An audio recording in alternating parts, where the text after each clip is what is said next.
जब हुआ, भगवान व्यास जी ने द्वापर के अंत में इसकी रचना की। भागवत महापुराण की रचना व्यास जी ने कब किया? द्वापर के अंत में।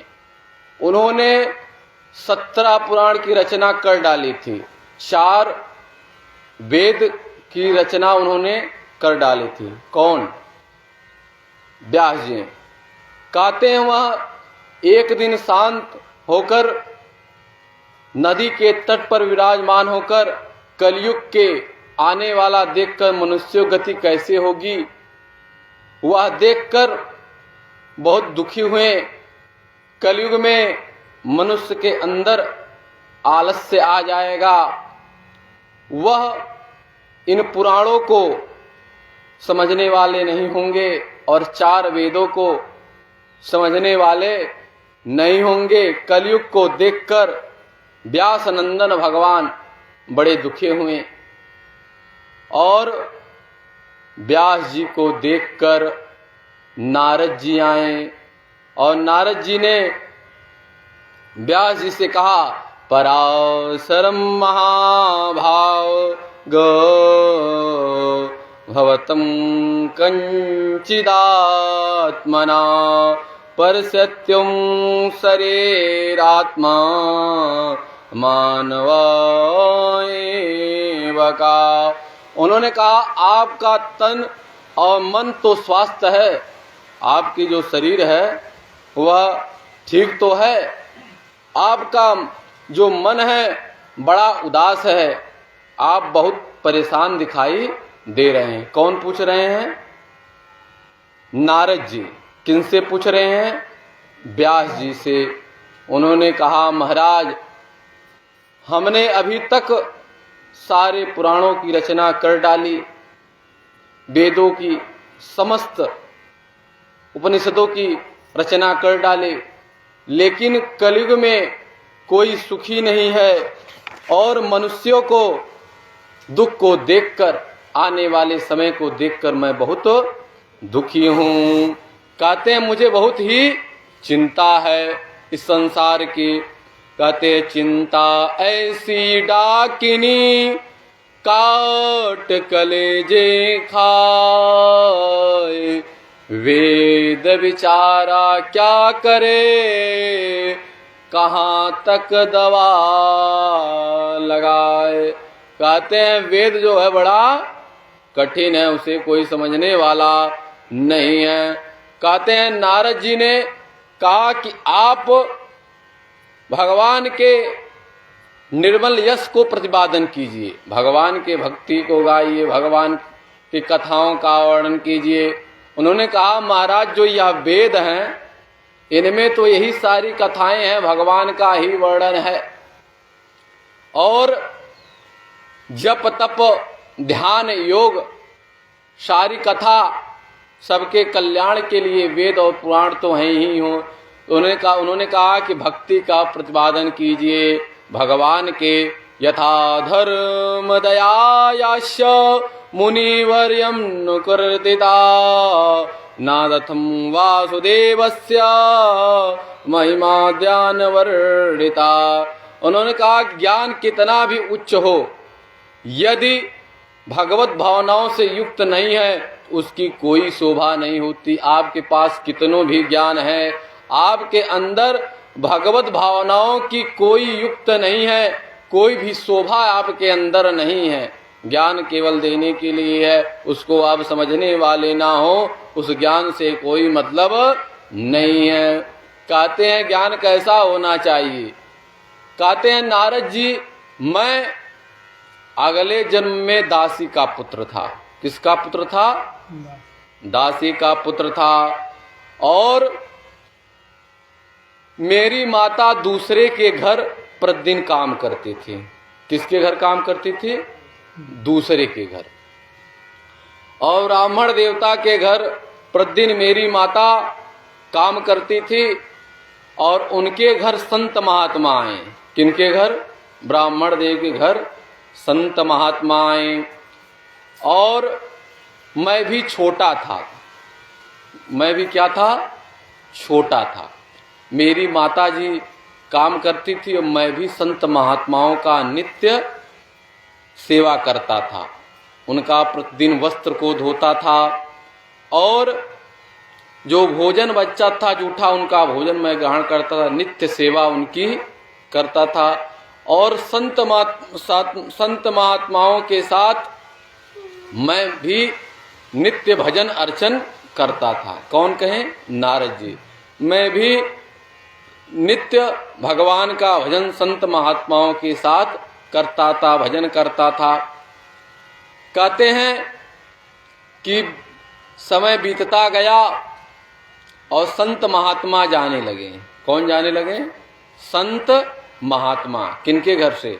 ब्राह्मण देव के घर से जाने लगे। उन्होंने कहा मैं भी आपके साथ चलूंगा। कौन कहा? नारद जी संत महात्मा से। उन्होंने संत महात्मा ने कहा माता पिता को कष्ट देकर छोड़कर जाना ही बहुत उचित नहीं रहेगा। कहते हैं माता पिता को छोड़कर जाना बहुत उचित नहीं रहेगा। संसार में माता पिता की ही सेवा करनी चाहिए। मैं भगवान का नाम आपको यहीं दे देता हूँ। कहते हैं हंतास्मिन् जनवानि भगवान द्रष्टुमिर्हते अवपस्वार्याणं दुर्यासु को योगिनम। कहते हैं जो भगवान का नाम है मैं यहीं दे देता हूँ, माता पिता की सेवा करते हुए आप इनका जाप कीजिए। और कहते हैं जो नारद जी की माता थी उनके पिता नारद जी के पिता नहीं थे और केवल माता जी ही थी। और संत महात्मा ने कहा माता का सहारा केवल आप ही हैं, उनका सेवा करिए। और नारद जी जो मंत्र उन्होंने दिया और नित्य उसका जाप करने लगे। कहते कुछ समय बाद माता को सर्प काट लिया। क्या काट लिया? सर्प काट लिया, जिससे मेरी माता जी क्या हो गई? मृत्यु हो गई। मैं कुछ दिन तो बहुत रोया, मुझे बहुत कुछ दिन दुख हुआ, लेकिन समय बीतता गया और मैं माता जिनके घर काम करती थी उनके घर को त्याग करके मैं भी वन को निकल गया और भगवान का भक्ति और भजन करने लगा। जो उन्होंने मंत्र दिया था उसका नित्य पाठ जप करने लगा। कहते हैं समय बीतता गया और मैंने भगवान का नाम जपा और आकाश से आकाशवाणी हुई कि आपके अगले जन्म में अवश्य ही भगवत की प्राप्ति होगी। अगले जन्म में किसका पुत्र हुआ? ब्रह्मा का। नारद जी किसके पुत्र हैं? मानस पुत्र ब्रह्मा जी के। कहते हैं देवदत्तम इमं वीणा स्वर ब्रह्मा विभूषितम मूर्छितं इत्वा हरिकृतं गामयश्च राम्यहम्। कहा कि एक दासी के पुत्र होकर मैं भगवान नाम में ऐसी शक्ति है, मैं अगले जन्म में ब्रह्मा का पुत्र हुआ। देवलोक और असुरलोक समस्त लोकों में मेरा नाम जागृत हो गया। व्यास जी आप भागवत का ज्ञान प्रदान करके नारद जी प्रस्थान कर गए। किनको ज्ञान प्रकार कहें? व्यास जी को, कि भगवान के नाम में ऐसी शक्ति है, कलयुग केवल नाम आधारा। कलयुग में बहुत लोग आपकी सारी पुराणों की रचनाओं को समझने वाले नहीं हैं। कलयुग में भगवान का नाम ही लोग जप लें तो वही सबसे बड़ा धर्म होगा। अब ज्ञात कराकर चले गए। अब व्यास जी को समझ में आ गया, भैया जल्दी कोई वृक्ष जो है, वृक्ष को आप काटेंगे तो जो उसका फल रस आपको देगा वह वृक्ष में आप कुछ को मिलने वाला नहीं है। जो वृक्ष हैं यह वेद हैं, जो कठिन कठिन शास्त्र हैं वह समझ लीजिए वृक्ष हैं, लेकिन फल क्या है? यह भागवत की कथा, जो आप इस कथा को श्रवण कर रहे हैं। कहते हैं अब व्यास जी इस कथा का रचना प्रारंभ कर दिए, इस पुराण की रचना करना प्रारंभ कर दिए, भागवत महापुराण की। कहते हैं व्यास जी बोलते गए और गणेश जी शास्त्र को लिखते गए। व्यास जी क्या करते गए? बोलते गए और गणेश जी लिखते गए। कहते हैं इस प्रकार व्यास जी के द्वारा भक्ति की प्राप्ति के लिए और शोक मोह भय से मुक्ति प्रदान कराती है यह भागवत। आपको क्या कराएगी? भक्ति की प्राप्ति कराएगी। आप तो ज्ञानवान हो जाएंगे, लेकिन आपके पास भक्ति नहीं है, ज्ञान नहीं है, तो आप कुछ भी नहीं कर पाएंगे। कहते हैं यह भागवत हमें भक्ति मार्ग पर ले जाती है, समस्त संसारियों को कल्याण मार्ग पर ले जाती है और शोक और मोह को दूर आपसे करती है। कहते हैं कैसे? भागवत के मुख्य श्रोता अब सूत जी महाराज से शौनक आदि ऋषि पूछ रहे हैं कि भागवत के मुख्य श्रोता कौन हुए? भागवत के मुख्य श्रोता कौन है? परीक्षित जी। कहते हैं इनके बारे में परिचय दीजिए। किनके बारे में परिचय दीजिए? परीक्षित जी के बारे में सूत जी से शौनक आदि ऋषि पूछ रहे हैं। कहते हैं यदा मृद्धो कौरवा संजयानम वृश्वेथं वीरगते सुसा वृकोधरा विद्वागातम विमर्शा भग्नुर्दंडो धृष्टराष्टो पुत्रा। कहते हैं महाभारत का युद्ध पूर्ण हो चुका था। कहते हैं महाभारत का युद्ध पूर्ण हो चुका था, जिसमें पांडव जो हो गए थे वह विजयी हो गए थे। लेकिन अब दुर्योधन केवल बचा था और उसकी जंघा क्या हो गई थी? टूट चुकी थी। किसके द्वारा? भीम जी के द्वारा। अब कहते हैं जो दुर्योधन है वह अश्वत्थामा उसके पास आया, कहता मैंने आपका नमक खाया है, आपने भीष्म पितामह को अपना सेनापति बनाया और आज मुझे सेनापति बनाया होता तो युद्ध का परिणाम कुछ अवश्य दूसरा होता। तो उन्होंने कहा जो हुआ उसे भूल जाइए, लाकर सर मुझे दे देंगे, मार देंगे तो मुझे अवश्य ही अच्छी मृत्यु होगी, मेरे मन को भी शांति अवश्य ही होगी। किसने कहा? दुर्योधन ने। किससे कहा? अश्वत्थामा से। अश्वत्थामा कौन है? द्रोणाचार्य का पुत्र अश्वत्थामा है। हमें जीवन में अपने कथाओं को सुनना चाहिए, जितना हो सके हमें भक्ति मार्ग अपने जीवन में लाना चाहिए। नहीं तो आपको कोई भी हमारे धर्म ग्रंथ की, क्योंकि सारे ग्रंथ हमें सिखाते हमें क्या करना चाहिए, कैसे रहना चाहिए। क्योंकि जब आपके मन में दोष रहेगा तो आपकी बुद्धि दुर्योधन हो जाएगी। कैसे? कहते हैं दुर्योधन किस मार्ग पर चला? पाप मार्ग पर।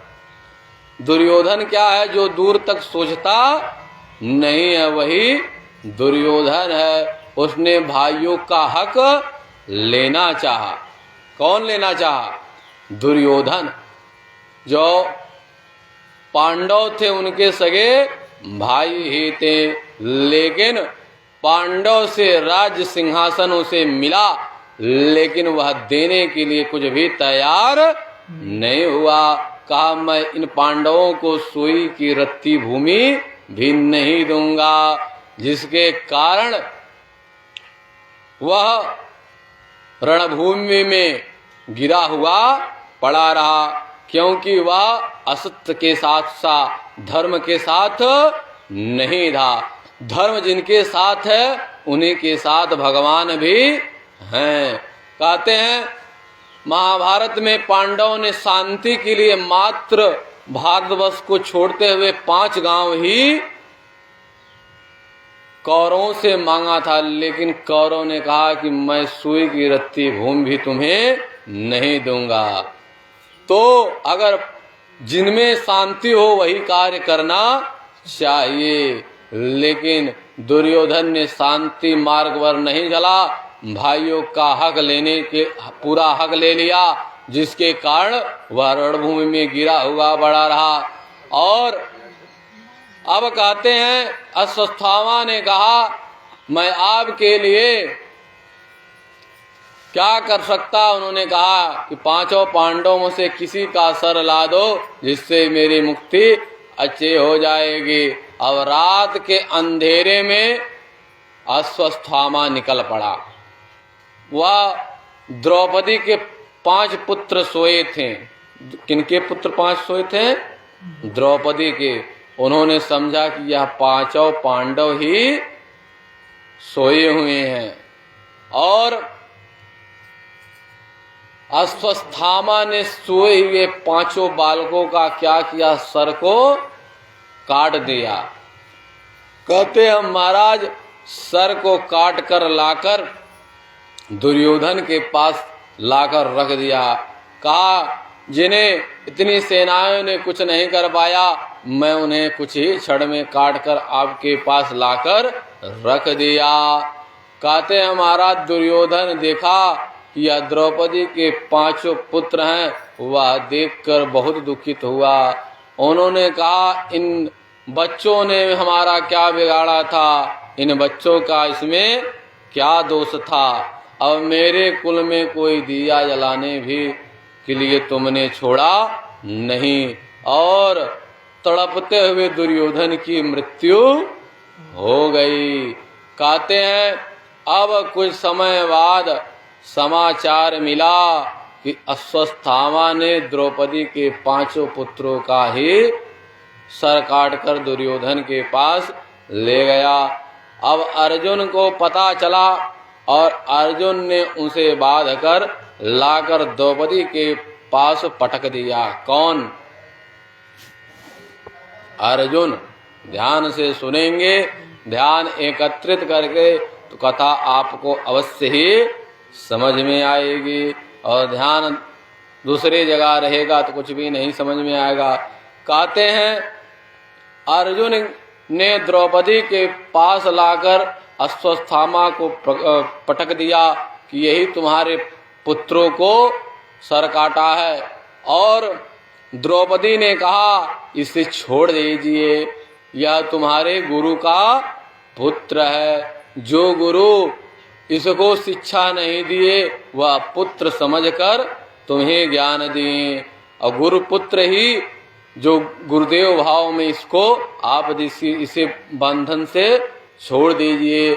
भीम ने कहा कि अर्जुन भले ही ना दंड दे, मैं इसे जरूर ही मारूंगा। द्रौपदी कहती है ब्रह्म बंधुन तहद्यम आतातायर्ब्रह्मणम मायेवा भमयानातम परिपाचानुशासनम।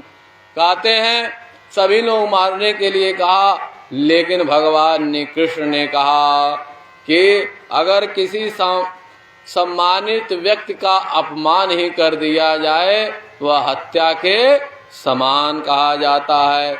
एक प्रतिष्ठित व्यक्ति का अपमान ही मृत्यु के समान है। और ब्राह्मण हत्या करेंगे तो आपको ब्रह्म हत्या भी लगेगी। और द्रौपदी ने कहा इसको मत कुछ करिए।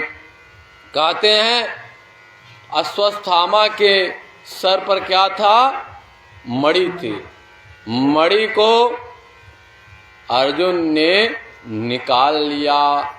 यह अपमान अश्वत्थामा सहन नहीं कर पाया और धक्के मारकर अर्जुन ने उसे निकाल दिया। जो सम्मानीय हो, जो पूजनीय हो, आपके यहाँ आता हो, जो गुरु हो, अगर उसका अपमान हो जाए वह मृत्यु से भी बड़ा दुख है। अब अस्वस्थामा या दुख सह नहीं सका, उसने ब्रह्मास्त्र चला दिया। उसने कहा कि अब तुम्हारे कुल में कोई भी नहीं बचेगा। अभिमन्यु की जो पत्नी थी उत्तरा, उसके गर्भ में बच्चा था। उन्होंने कहा कि अब मैं तुम्हारे कुल में जो बच्चा पैदा उसको भी मैं नहीं छोड़ूंगा। ब्रह्मास्त्र को चला दिया और यह देखती है उत्तरा गर्भ में दर्द हो रही है। जो ब्रह्मास्त्र चलाया वह भगवान श्री कृष्ण को याद करने लगी और भगवान कृष्ण ने किसकी रक्षा की? उत्तरा के गर्भ में जो बच्चा था उसकी रक्षा की। और उत्तरा किसकी बहू थी? अर्जुन की। अभिमन्यु का पुत्र कौन था? अर्जुन का पुत्र कौन था? अभिमन्यु। और अभिमन्यु की पत्नी का नाम उत्तरा था, जिसकी रक्षा भगवान ने, गोविंद ने किया। और उत्तरा के गर्भ में जो पुत्र था उसकी रक्षा भगवान गोविंद ने किया और सुदर्शन चक्र से उसकी रक्षा की। आइए भगवान का भजन करते हैं। इसके बाद आगे कथा आप सभी लोगों को मैं श्रवण कराऊंगा। श्रीमन्नारायण नारायण नारायण श्रीमन्नारायण लक्ष्मी नारायण नारायण नारायण लक्ष्मी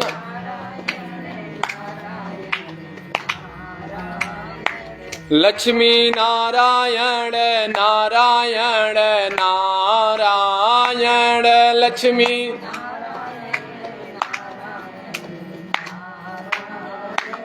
श्रीमन्नारायण नारायण नारायण श्रीमन्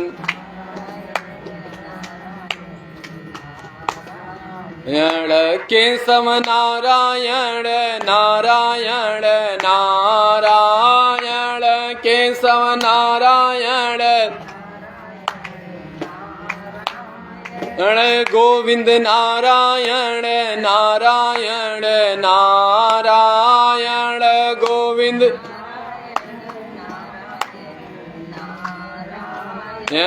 श्रीमन्नारायण नारायण नारायण श्रीमन्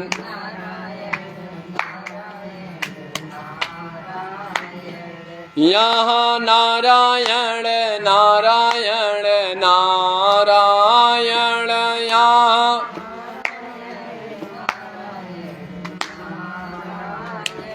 जहाँ देखो वहाँ नारायण नारायण जहाँ देखो वहाँ श्रीमन्नारायण नारायण नारायण श्रीमन्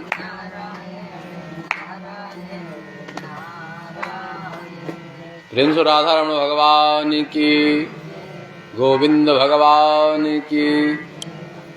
कहते हैं कि उत्तरा के गर्भ में जो बालक था उसका रक्षा भगवान ने किया।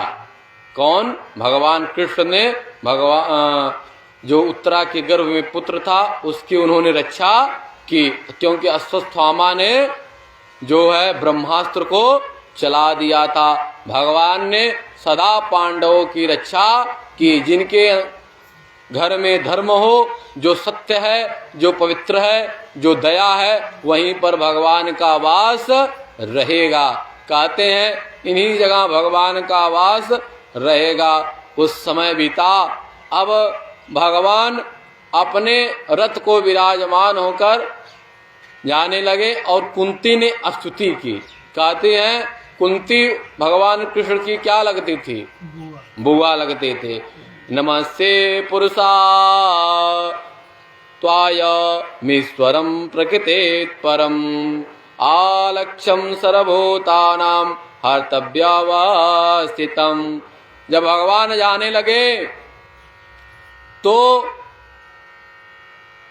कुंती से कहा कि बुआ कुछ आप मांगिए। उन्होंने कहा, हे गोविंद, हे केशव, तुमने परम पुरुष परमात्मा के चरणों में मैं प्रणाम करते हूँ, ऐसा मन में उन्होंने भाव रखा। उन्होंने कहा, इस कौरव की भरी हुई सेनाओं से मेरे इन पुत्रों की आपने रक्षा की और लाक्षागृह और सारी क्रियाओं में कौरवों से आपने हमारे पुत्रों की रक्षा की और आपने समस्त भवसागर से मेरे पुत्रों को पार लगाया और मैं आपसे कुछ नहीं मांगूंगी, मैं आपसे केवल विपत्ति ही मांगूंगी। कहते हैं भगवान कब याद आते हैं? जब तक आपके पास रुपया पैसा घर मकान रहेगा, संसार की आप सारी बातें करेंगे, लेकिन जिस दिन कुछ नहीं रहेगा, केवल आपको क्या याद आएंगे? भगवान। यह जान जाइए, दुख में ही विपत्ति में ही भगवान याद आते हैं। तो कुंती ने भगवान से क्या मांगा? विपत्ति को ही मांगा। अब भगवान अर्जुन के साथ द्वारकापुरी के लिए जाने लगे और पितामह से होकर वह जाने लगे। पितामह भी भगवान की इच्छा राह देख रहे थे कि प्रभु आए और मेरे इस मृत्यु को मंगलमय बनाएं। भगवान के पास भगवान गोविंद खड़े हुए तो उन्होंने भगवान को बार बार प्रणाम किया। कौन प्रणाम किया? पितामह जी ने बार बार प्रणाम किया। कहते हैं कि हे प्रभु, मेरी एक पुत्री है जिससे आप विवाह कर लीजिए। उन्होंने कहा, क्या है? उन्होंने कहा कि यह जो मेरी बुद्धि है और बुद्धि है, यही मेरी कन्या है, मैं इसके साथ आपको विवाह करना चाहता हूँ। कहते हैं कि तृष्णा लालच नहीं जो है, यही मेरी कन्या है, इस कन्या को आपको मैं विवाह करना चाहता हूँ। तो पितामह ने भगवान को अपनी कन्या को दिया और भगवान को प्रणाम किया और बार बार कहा कि ऐसे हमारे प्रभु जो अपने भक्तों के लिए अपनी प्रतिज्ञाओं को तोड़ते हैं। और भगवान द्वारका के लिए प्रस्थान कर दिए। कहते हैं भगवान द्वारका के लिए प्रस्थान कर दिए। अब माता उत्तरा के गर्भ से परीक्षित का जन्म हुआ। कहते हैं गर्भे दृष्टा मनोध्यानम परीक्षेतं नरेश्व्या। कहते हैं उत्तरा के गर्भ से परीक्षित का जन्म हुआ और जब जन्म हुआ कुछ विद्वान इसका नाम विष्णुरात रखें। क्या रखे नाम? विष्णुरात। क्योंकि भगवान विष्णु ने इसकी रक्षा की थी, इसलिए इसका नाम विष्णुरात रखे। और कुछ लोग कुछ लोगों के गोद में यह बालक जो तो जाता था वह परीक्षण करने लगता था, इसका नाम इन्होंने क्या रखा? परीक्षित। क्योंकि बाल्यकाल से ही परीक्षित जी परीक्षण करके ही सब कुछ ध्यान देते थे। संतों ने जनपत्रिका देखकर भविष्यवाणी की कि यह भगवान श्री कृष्ण का भक्त होगा। किसको? परीक्षित जी को, जो उत्तरा जी के गर्भ से जिनका जन्म हुआ। कहते हैं यह रंति देव के समान उदारवान होगा और ययाति के समान धार्मिक, वल के समान दाता सुर शरण होगा। कहते हैं परंतु इसकी मृत्यु तक्षक से होगी। किसकी मृत्यु? जो वह बालक परीक्षित जी थे उनकी मृत्यु तक्षक से होगी। तक्षकाय दात्मानो मृत्यु द्विज पुत्रोपसार्जितं प्रपासातम उपाश्रुत्यम मोक्ता साध्यम प्रदं हरे। कहते हैं इसकी मृत्यु तक्षक से होगी और इसका कल्याण किसी परमहंस के सानिध्य में इसका कल्याण होगा। किसका कल्याण? इस बालक के का कल्याण किसी परमहंस के होगा। तो कहते हैं पांडवों ने परीक्षित को शिक्षा देकर संसार देकर कमी नहीं की। कहते हैं जो परीक्षित जी थे उनको पांडवों ने किसी चीज की कमी अपने जीवन में नहीं की, क्योंकि परीक्षित जी के पिता की मृत्यु पहले ही हो चुकी थी, अभिमन्यु की मृत्यु पहले ही हो चुकी थी। और लेकिन जो उनके बाबा युधिष्ठिर, अर्जुन और सारे भाई पांचों पांडव थे, उन्होंने उनमें कोई कसर नहीं रखी। अपने पोतों परीक्षित को अच्छे से शिक्षा उन्होंने दिया। कहते हैं बहुत समय हुआ विदुर जी। विदुर जी कौन हैं आप जानते हैं? धृतराष्ट्र के छोटे भाई थे जो दासी से उत्पन्न हुए थे, वही विदुर जी हैं। विदुर जी बहुत समय बाद तीर्थयात्रा से आए। तीर्थयात्रा से आए, उन्होंने देखे कि हमारे भाई जो हैं धृतराष्ट्र। धृतराष्ट्र कौन है? जो विदुर के बड़े भाई हैं।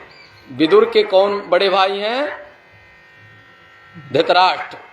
उन्होंने कहा कि जिनके लिए आपने ऐसा कोई कसर नहीं छोड़ी, जिन भाई के लिए, अपने पांडव भाई के लिए, मृत्यु के लिए आपने कोई कसर नहीं छोड़ी, उन्हीं के दानों पर आप पल रहे हैं, उन्हीं के आप घर में रह रहे हैं। धृतराष्ट्र, पांडव, विदुर, यह तीनों भाई थे। और पांडव की विजय जब हो गई थी तो कौन बचा था? धृतराष्ट्र और उनकी पत्नी जो तो गांधारी, वही बची थी। उन्होंने कहा कि इनके लिए आपने कुछ नहीं छोड़ा, इन्हीं के घर में आप रह रहे हैं। जिन पांडवों के मारने के लिए आपने कोई कसर नहीं छोड़ी, बहुत ताना महाना मारा और गांधारी और धृतराष्ट्र को रात में ही लेकर विदुर जी घर को से चले गए। कहें अब भगवान का नाम जपिए, अब तक आपने राज्य किया और समस्त अपने जीवन में बहुत सुख लिया, अब आप भगवान का नाम का जप करिए। कहते हैं महाराज अब धृतराष्ट्र को लेकर प्रातः काल ही लेकर चले गए। कहते हैं जब पांडव, युधिष्ठिर, अर्जुन, भीम, नकुल, सहदेव देखते हैं कि बड़े पिताजी को चले प्रणाम करें, देखते हैं तो अपने घर में वह है ही नहीं। तो उन्होंने कहा कि कोई गलती हो गई क्या?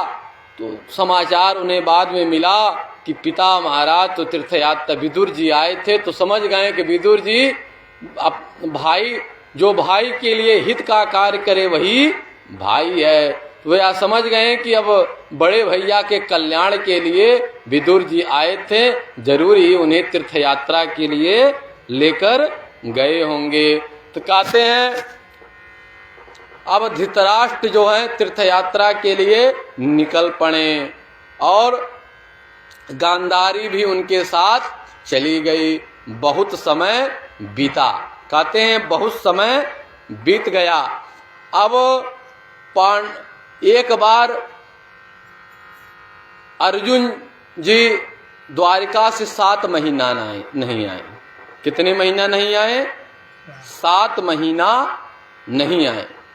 तो युधिष्ठिर जी मन में विचार करने लगे कि अभी तक अर्जुन द्वारिका से क्यों नहीं आए, कि भगवान कृष्ण के साथ ही अर्जुन जी रहते थे। तो देख मन में विचार ही कर रहे हैं, तो अर्जुन को देखें, अर्जुन सामने कुछ समय बाद आ गए। तो उन्होंने देखा कि अर्जुन का जो मन है वह बड़ा उदास है, चेहरा जो है बड़ा उदास है। उन्होंने कहा कि आपका चेहरा क्यों उदास है, आपसे कहीं तो कोई अपराध नहीं हो गया? कंचितो नयम त्रातम भ्रष्ट तेजम वृभास से, कहीं तुमसे किसी की हत्या तो नहीं हो गई, कोई ब्रह्म हत्या तो नहीं हो गई? उन्होंने कहा भैया जो हमारे प्रभु हम लोगों की रक्षा किए वह इस धरा पर नहीं रह गए। जिस गांडीव पर मुझे घमंड था वह गांडीव में जो हमारे प्रभु की ही सारी शक्तियाँ थी, यह गांडीव में अब कोई शक्तियाँ नहीं रह गई है। और हम सभी लोग भगवान कृष्ण के सानिध्य से अब क्या हो गए हैं? वंचित हो गए हैं। वंचितो हम महाराजा हरिणम बंधुरोपिणम एन मे पयम तेजो देवम विश्वम पनम महत्। कहते हैं उस प्रभु के सानिध्य से हम लोग वंचित हो गए हैं। कहते हैं इतना ही युधिष्ठिर जी ने सुना, और आज जब सुने कि हमारे प्रभु इस धरातल पर नहीं रह गए हैं, तो राजपाट अब किसको दे दिए हैं? परीक्षित को। परीक्षित कौन है? अर्जुन के पोते हैं और अभिमन्यु के पुत्र हैं। जब अभिमन्यु की मृत्यु हो गई तो उत्तरा के गर्भ से उन्हीं परीक्षित जी का जन्म हुआ, जिसकी रक्षा भगवान ने जाकर गर्भ में किया। अश्वस्थामा ने जिनको ब्रह्मास्त्र लाया, भगवान ने रक्षा की। अब वही परीक्षित क्या हो गए हैं? बड़े हो गए हैं। अब परीक्षित का राज्याभिषेक कर कर चले गए, और परीक्षित का विवाह किसके साथ हुआ? इरावती से हुआ। परीक्षित का विवाह किससे हुआ? इरावती से। उनकी पत्नी का नाम क्या है? परीक्षित का इरावती। कहते हैं परीक्षित जी के 4 पुत्र हुए, और जन्मेजय एक पुत्र का नाम क्या था? जन्मेजय। कहते हैं अब जो परीक्षित जी हैं वह इस भारतवर्ष के राजा हुए। धृतराष्ट्र के जो वंशज में आगे चलकर कौन राजा हुआ? परीक्षित। कहते हैं बहुत समय हुआ, अब परीक्षित जी दिग्रक्षण के लिए निकल पड़े हैं, इस भ्रमण के लिए निकल पड़े हैं। उन्होंने देखा कि एक गौ माता है और एक बैल है, एक गाय है और एक बैल है। बैल जो है उनके एक ही पैर बचा हुआ है, और गौ माता जो है उनकी बड़ी दैन्य दशा है। जो गौ माता ही बड़े दुबली हैं और उनके अश्व से नेत्र से अश्व बह रहा है। किसके नेत्र से? गौ माता के। कहते हैं कि जब देखते हैं तो उनको बड़ा कष्ट हुआ। गौ माता और बैल के पास जाकर देखते हैं कि आप इतनी दुखी कैसे हैं, और बैल से पूछते हैं आप दुखी इतने क्यों हैं? उन्होंने कहा कर्म प्रधान विश्व रुचिरा का, जो जस करहूँ सो तस फल चासा, कौन न काहू सुख दुख कर दाता, निज कृत कर्म भोग सब भाता। महाराज जो जैसा कर्म, और परीक्षित ने पहचान गए कि जो यह बैल है स्वयं ही धर्म है। जो यह बैल क्या है? स्वयं ही धर्म है। और जो यह गौ माता है स्वयं यह पृथ्वी है। और देखते हैं कि एक विशाल शरीर का एक काले रंग का मनुष्य उनके समीप प्रकट हो जाता है। जो बैल को एक ही पैर पर खड़ा बैल है उसको वह काला व्यक्ति प्रताड़ित करता है। तो कहते हैं तुम कौन हो? उन्होंने कहा कि मैं कलयुग हूँ। तो परीक्षित समझ गए कि अब कलयुग का प्राकट्य हो गया, कलयुग का राज आ गया है। उन्होंने कहा कि तुम यहाँ से शीघ्र चले जाओ और मेरे गौ माता और बैल को क्यों परेशान कर रहे हो? तो उन्होंने कहा कि महाराज अब मेरा राज्य आ गया है, जिसमें सतता, पवित्रता, जप, तप कुछ ही अंश रह जाएंगे। कहते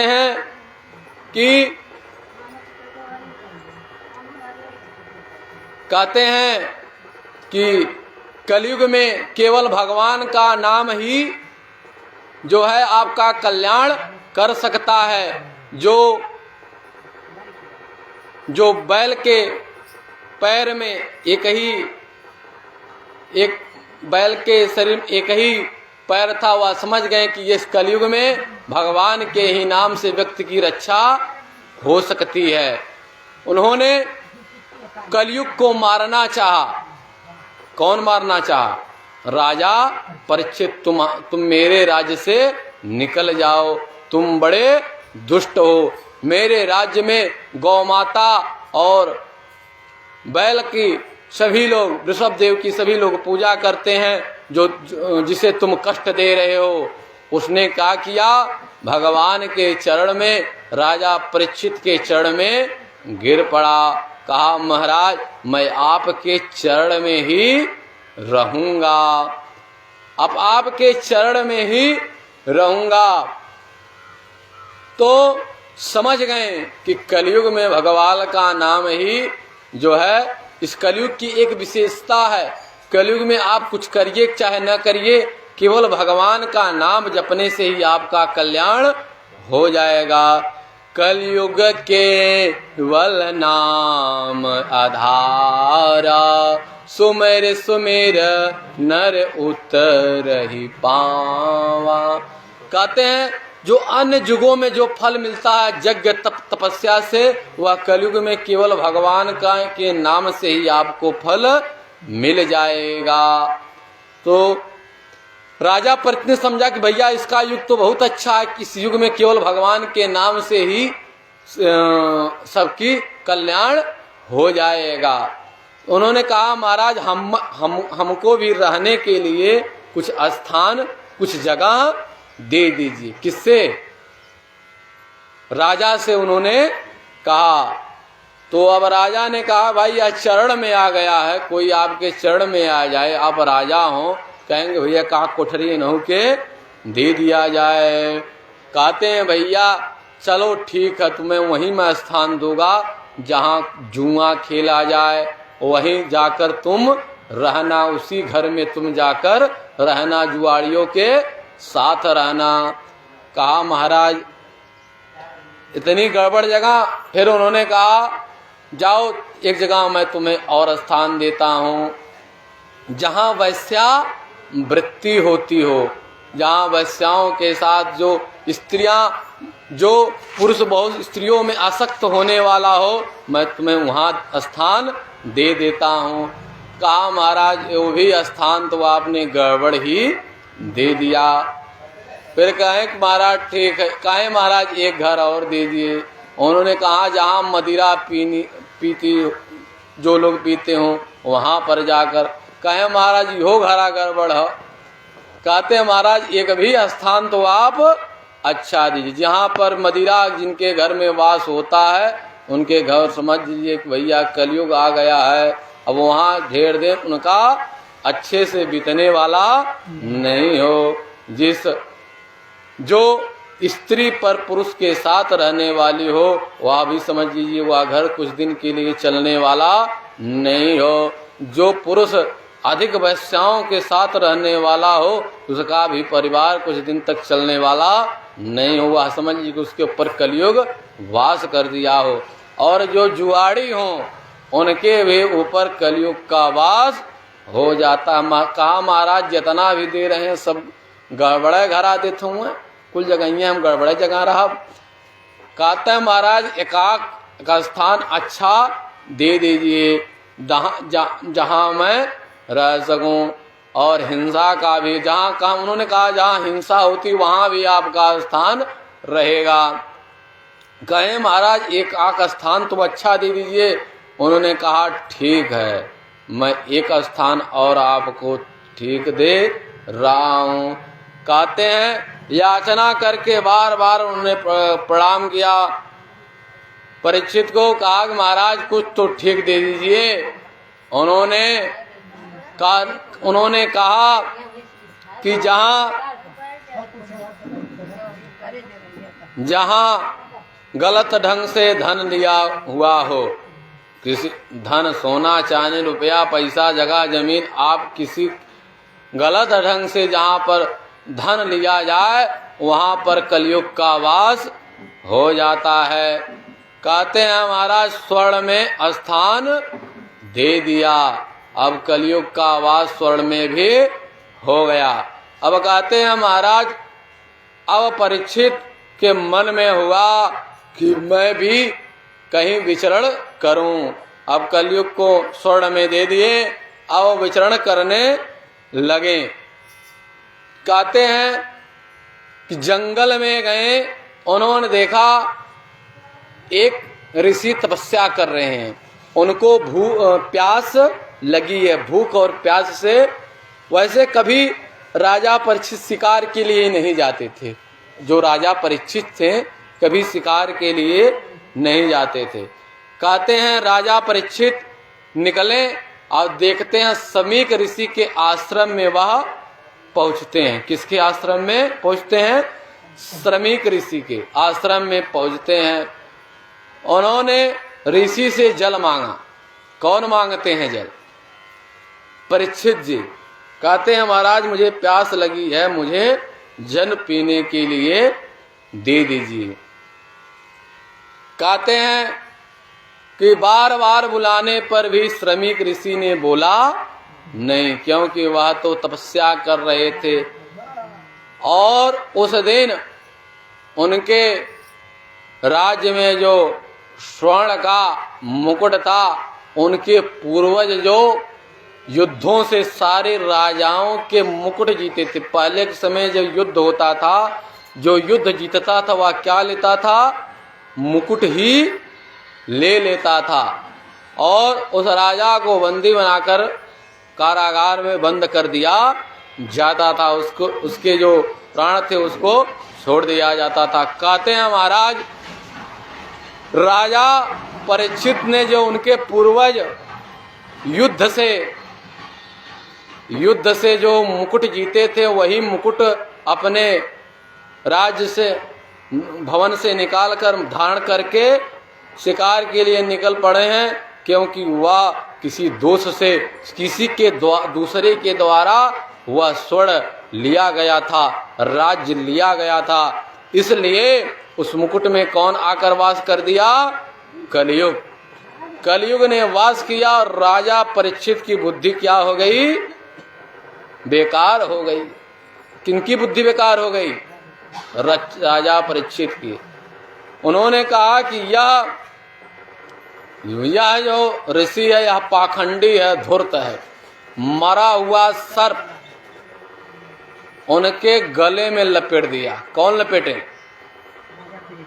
राजा परीक्षित। ध्यान लगल होई घरे, पतोहिया कहीं बक्सा न तोड़त होए, तो यहाँ कथा से ध्यान आपका हट जाएगा। और पतोहिया वहाँ सुतल हुई, हम झूठे बैठ के यहाँ कथा सुनत है। और घरे रहे तो खूब खाई पी सुतित, फलाने घरे का होत हुई। जब इतना ध्यान रहित कथा भुलाए जाई, क्योंकि ध्यान जब आप भगवान के तरफ देंगे, कहते हैं भगवान कि जो मेरी कथा में ध्यान ना लगावे उनको निद्रा देवी आ जाए। निद्रा देवी कौन है? भगवान की दासी हैं। कहते हैं जिनका मन कथा में ना लगे तुम जाकर उनके नेत्रवा में बैठ जाना। वह सोने लगेंगे और किसी को परेशान नहीं करेंगे। कहते हैं अब जान कि जिनको निद्रा आएगी उनको भगवान ने अपने दासी को भेज दिया है। कहते हैं कि अत्रि वसिष्ठया चवनम शारदम नयोत्सरम पराशरोगस्त्यम रामम अत्र इंद्रभद्रते। कहते हैं महाराज श्रमिक के गले में क्या, राजा श्रमिक के गले में क्या किया, मरा हुआ सर्प लपेट दिया। कहते हैं अब श्रमिक ऋषि के गले में जब मरा हुआ सर्प लपटा हुआ समाचार उनके पुत्र को समाचार मिला। श्रमिक के पुत्र कौन है? श्रृंगी ऋषि। श्रमिक के पुत्र का नाम क्या है? श्रृंगी ऋषि को पता चला तो उन्होंने परीक्षित को श्राप दे दिया कि राजा होकर अपनी मर्यादाओं में रहना चाहिए। आपको राजा होकर आपको अपने मर्यादा में रहना चाहिए। आप राजा हो गए तो आपको किसी के ऊपर सर्प डालने या किसी को बेवजह परेशान नहीं करना चाहिए। अब उन्होंने राजा को श्राप दे दिया कि आपकी मृत्यु 7 दिन के अंदर में तक्षक के काटने से आपकी मृत्यु हो जाएगी। कहते हैं महाराज अब परीक्षित को पता चला कि मैंने जब वह मुकुट उतारे उनको यह पता चला कि मैंने भैया श्रमिक ऋषि के गले में मरा हुआ सर्प लपेट दिया। उनको बड़ा दुख हुआ। कहते हैं महाराज और जब उन्हें यह भी समाचार मिला कि उनके पुत्र ने मुझे श्राप दे दिया है कि 7 दिन में सर्प के काटने से आपकी क्या होगी, मृत्यु हो जाएगी। अब परीक्षित ने श्राप का समाचार सुना तो उन्होंने समस्त ऋषियों राजपाठ अपने पुत्र को जन्मेजय को देकर ऋषि वस्त्र जो सादा वस्त्र है धारण करके कहाँ निकल पड़े, जंगल में। और सबसे अपने मृत्यु को मंगलमय बनाने के लिए परीक्षित अब निकल पड़े हैं। किनके ऊपर मृत्यु का भय आया है? परीक्षित के ऊपर। कहते हैं अत्रि वशिष्ठ समस्त ऋषियों को उन्होंने बुलाया जिससे हमारी मृत्यु मंगलमय हो। कहते हैं अब जब समस्त ऋषियों का समागम हुआ, समस्त ऋषि आए। कहते हैं समस्त ऋषियों को पता चला संसार में, भारतवर्ष में सबको पता चला कि अब ऋषि श्रमिक के पुत्र श्रृंगी ने राजा परीक्षित को श्राप दे दिया हो। जैसे इस देश का कोई राजा हो, किसी को श्राप लग गया भैया आज से 7वें दिन इनकी मृत्यु होगी। कहते हैं महाराज उनको पता चला सभी ऋषियों को, तो राजा परीक्षित बड़े धर्मवान थे, यशवान थे, लक्ष्मीवान थे। सभी लोग उनकी मृत्यु के मंगलमय बनाने के लिए निकल पड़े कि भैया इनका कैसे कल्याण हो। तत्रा भागवतम व्यासम पुत्रो या गमन्योक्षचा या आलस्यो निजवा दुष्टो मृतास्योत विश्वता। कहते हैं समस्त ऋषि विधिवत आ गए और परीक्षित जी ने देखा कि एक बालक आया है। बालक वह कौन है? सुखदेव जी। बालक कौन है? वह सुखदेव जी। सुखदेव जी को देखते हैं शरीर में बहुत कम वस्त्र है, माटी सब कुछ लगा हुआ है, लेकिन उनके शरीर से क्या निकल रही है? सुगंध। केवल वह भगवान का भजन करने वाले हैं। कहते हैं महाराज सुखदेव जी को देखकर परीक्षित ने प्रणाम किया। परीक्षित ने क्या किया? प्रणाम किया। और उनका पूजन अर्चन किया। और कहते हैं वरीयनो ते प्रश्नाकृतम लोकतम नृपा आत्मा विश्वतम पुंसा सोत्वम तिम परम वरम। कहते हैं महाराज अब यह नहीं कह रहे हैं कि हमारी मृत्यु आई है। कहते हैं जब पूजन कर लिए, जैसे जब यहाँ पूजन कथा प्रारंभ होती है तो सर्वप्रथम यहाँ पूजन अर्चन किया जाता है। उन्होंने क्या किया, पूजन अर्चन करके सुखदेव जी जो कथा सुना रहे थे उनको प्रणाम उन्होंने किया। उन्होंने कहा महाराज जब मृत्यु का भय आ जाए तो क्या करना चाहिए। यह नहीं कहें कि हमारी मृत्यु, कहते कि मृत्यु जब आ जाए तो क्या करना चाहिए। और तो कहते हैं कि एता विद्यमानम सिद्धांत लोभयम योगिनम नृपा निर्वेतम मरे नाम च कीर्तनम। राजन महाराज खट्वांग ने केवल एक ही मुहूर्त में, एक ही दिन में, एक ही मुहूर्त में अपना कल्याण कर लिया। तुम्हारे पास तो 7 दिन हैं। कहते हैं राजन तुम चिंता मत करो। एक मुहूर्त, एक घड़ी में एक खटवांग राजा थे जिन्होंने अपना कल्याण कर लिया। तुम्हारे लिए तो 7 दिन का श्राप लगाया गया, 7वें दिन आपकी मृत्यु होगी। किनकी मृत्यु होगी? राजा परीक्षित को देखा बूढ़ा माई कितना ध्यान से कथा सुनत हैं। और राजा परीक्षित आपके पास तो 7 दिन है, आप चिंता मत कीजिए। कहते हैं कि धर्माचरण भजन करना चाहिए और मृत्यु हमारे सिर पर बैठी हो। कहते हैं धर्माचरण करना चाहिए, भगवान का भजन करना चाहिए और आपको भगवत का उपासन करना चाहिए। ध्यान के लिए 4 जो विशेष अभ्यास करना चाहिए। आसन को जीतना चाहिए। कहते हैं जितासनो जिताश्वासो जिताग्नो जितेन्द्रिया स्थूल वगंतो रूपा मनसाध्योन्द्रिया।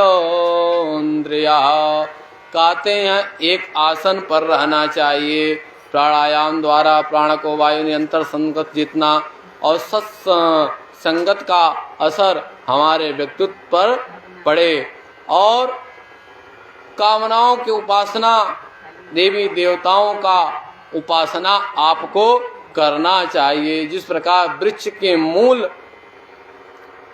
को सींचने से डाल पात पुष्ट हो जाते हैं, उसी का पार ब्रह्म परमात्मा भगवान श्रेष्ठ की उपासना सभी देवता अनुकूल हो जाते हैं।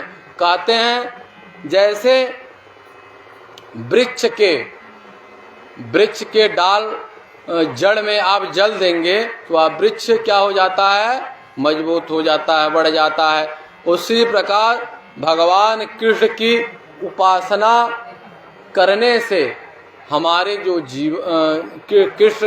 भगवान कृष्ण भी प्रसन्न होते हैं। समस्त देवी देवताओं की आप उपासना करेंगे तो भगवान कृष्ण भी प्रसन्न होंगे। इसलिए आप भगवान कृष्ण की भक्ति कीजिए और भगवान का भजन कीजिए। आइए हम और आप भी भगवान का भजन करते हैं।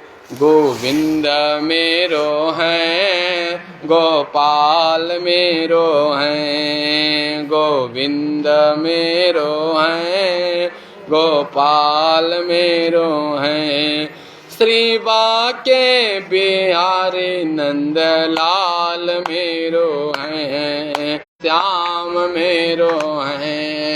श्री बाके बिहारी घन श्याम मेरो है, गोविंद मेरो है, गोपाल मेरो है। श्री बाके बिहारी नटराज मेरो है, श्री बाके बिहारी नटराज मेरो है, गोविंद मेरो है, गोपाल मेरो है। कहते हैं संसार में बताए हुए सारे मार्ग पर और भगवान के जो बताए हुए मार्ग पर मनुष्य को चलना चाहिए, नहीं तो मनुष्य अपने जीवन में क्या होता है, पछताता है। कैसे? बड़े ही सुंदर भजन है। कहते हैं, मान मेरा कहना नहीं तो पछताएगा, माटी का खिलौना माटी में मिल जाएगा। मान मेरा कहना नहीं तो पछताएगा, माटी का गाएगा। मान मेरा कहना नहीं तो पछताएगा, माटी का खिलौना माटी में मिल जाएगा। मात पिता तेरा कुटुंब कबीला, मात पिता तेरा कुटुंब कबीला, विपदा पड़े पर न कोई किसी का, विपदा पड़े कोई न किसी का। एक दिन हंसा अकेला उड़ जाएगा, एक दिन हंसा अकेला उड़ जाएगा।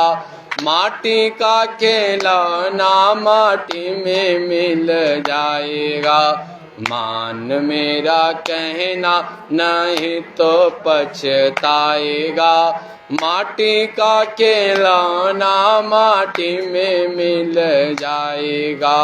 बेटा बेटा क्यों करता है, बेटा बेटा क्यों करता है, बेटा तेरा एक दिन पड़ोसी बन जाएगा, बेटा तेरा एक दिन पड़ोसी बन जाएगा। माटी का खिलौना माटी में मिल जाएगा, मान मेरा कहना नहीं तो पछताएगा, माटी का खिलौना मिल जाएगा।